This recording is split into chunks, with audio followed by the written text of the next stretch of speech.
America's voice, turning talk into action. Now, The Alan Key Show.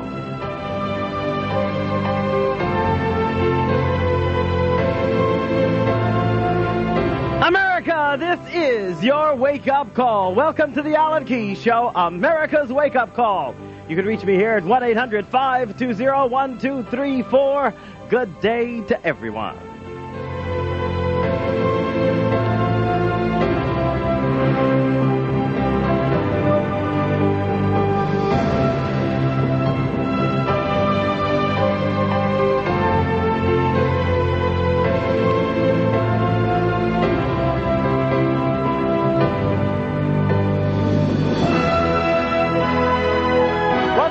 Today, out of a federal courtroom. According to articles in both the Washington Times, the Washington Post, other papers I've seen, a federal judge has denied the Clinton administration's request, the administration of impeached President Clinton, has denied their request to end the conservative watchdog group's probe of Democratic Party fundraising. U.S. District Judge Royce C. Lamberth yesterday ordered further testimony from former Commerce Department official John Huang, a central figure in the Democratic Party's fundraising scandal in a Freedom of Information Act lawsuit brought by Judicial Watch, a public interest law firm. That's Larry Klayman's group. Everybody knows Larry Klayman. He comes on the program periodically. Great guy. They have done wonderful work at exposing a lot of the corruption, lying, wrongdoing that permeates the whole Clinton administration. And this is one instance of it. Let's go on with the article. The judge also ordered testimony from former Commerce Secretary Mickey Cantor. He has been called to answer charges by the group that staff aides to the late Secretary Ronald H. Brown removed and destroyed fundraising documents in Mr. Brown's files after he died in a 1996 airplane crash.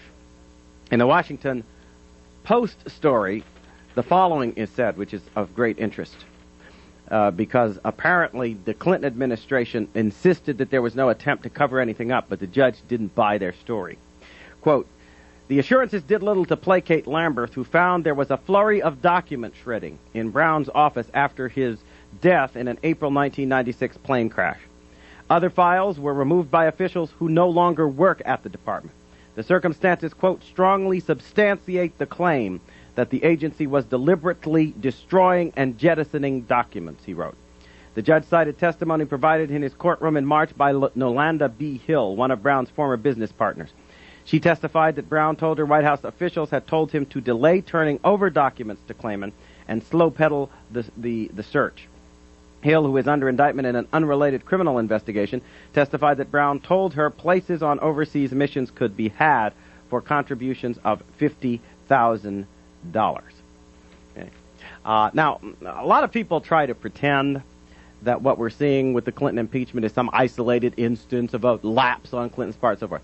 We know that that's nonsense even in terms of the president's own behavior. The other reason, however, that it's nonsense is that the environment of lying and cover-up and law-breaking permeates the whole Clinton administration. It has been a characteristic of this administration, noted even by people in the press that these are people who will never tell you the truth when a lie will do. They're just, throughout the administration, the pattern of lying has been there and has been there consistently, and has been officially recognized before, as it was in the case of Ira Magaziner when he was lying about what they were doing with the health care task force and so forth. They work for the prince of lies. The administration is characterized by a steady stream of lies. And I myself believe that it permeates everything, including the phony statistics they release and everything else. This administration basically is incapable of any integrity in dealing with the business of the country, because everything has to be twisted and distorted to serve their little power agenda. And the federal judge in this case reaches the same conclusion. As the article begins in the Washington Post, a federal judge declared yesterday that the Clinton administration showed, quote, disregard for law by destroying documents sought in a civil lawsuit accusing the Commerce Department of offering U.S. business places on overseas trade missions. Now, we understand, don't we, that they probably are making to themselves the argument that we've heard in the case of Clinton's perjury. This is a civil lawsuit. So it doesn't matter if you destroy documents and destroy evidence in a civil lawsuit, right? Just like perjury doesn't matter if it's a civil lawsuit. The judge thinks differently. He thinks that lying and destroying evidence, whether it's a civil lawsuit or criminal lawsuit, is against the law, and he's right, by the way. But I guess the Clinton bigots will now tell us that this is okay, too. It's okay to destroy evidence because it's just a civil lawsuit. It is a civil lawsuit brought by a group of citizens seeking, through the mechanism of the court, to exercise their rights as citizens. But what does this matter to Clinton bigots? Right. The fact that they support somebody who is making a wholesale assault on the moral and legal foundations of the whole system of self-government shows that they have the utmost contempt for our way of life anyway. So what do they care? But again, these are things that fit a pattern. Very often we've been involved in this whole impeachment discussion lately as if it's taking place in isolation from other things, and that's not true. This administration has been characterized by a pattern of lying and cover-up and destruction of evidence. And that pattern has been noted in several of the situations that the administration has been involved in, including Ira Magaziner's lies and cover-up with the Healthcare Task Force, including the Commerce Department cover-up in this particular case. And in both instances, this isn't just reports in the newspaper or anything. These are judges from the bench saying, you people are liars, and you destroy evidence, and you are obstructing justice with your actions. Yeah. And so we're then supposed to be surprised that the president also lies and obstructs justice? Come on. It is the heart and soul of the Clinton administration. This is the administration of lies, led by the Prince of Lies, and y'all know it. And the people who are now supporting Bill Clinton, whether it's in the Senate or elsewhere, by your support of Bill Clinton, you announce that you are people of no integrity. I will say it outright. If you are right now, in the face of all the evidence we have, a supporter of Bill Clinton and somebody willing to turn your back on his wrongdoing, I say you are a person of no integrity. You can dislike me if you like, but that's where the evidence takes us. Because if you can stomach this, you must have a stomach for all kinds of immorality, wickedness, and lawbreaking. And I think that basically what we're seeing now in the country is Clinton is becoming a litmus test for the thuggery in our citizenry. We have people who are thugs, basically. So long as they get theirs, they don't care by what means they get it. And if that means we tear down the Constitution and the laws and the system of justice, if they're getting theirs, that's all that matters.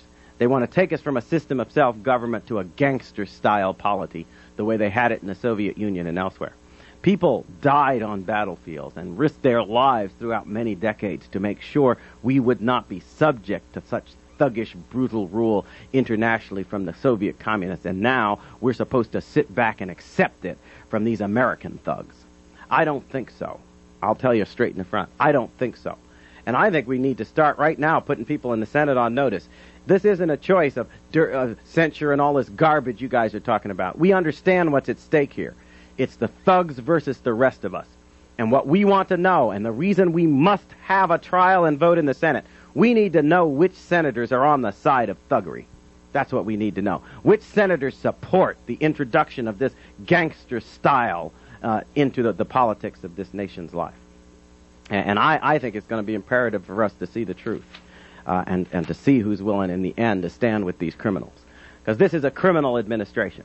It's led by a criminal president. It has been characterized by criminal practices, and those who support it are identifying themselves with a criminal gang that has taken over the government of the United States. And I think it's threatening the future of the whole republic, and it's quite clear.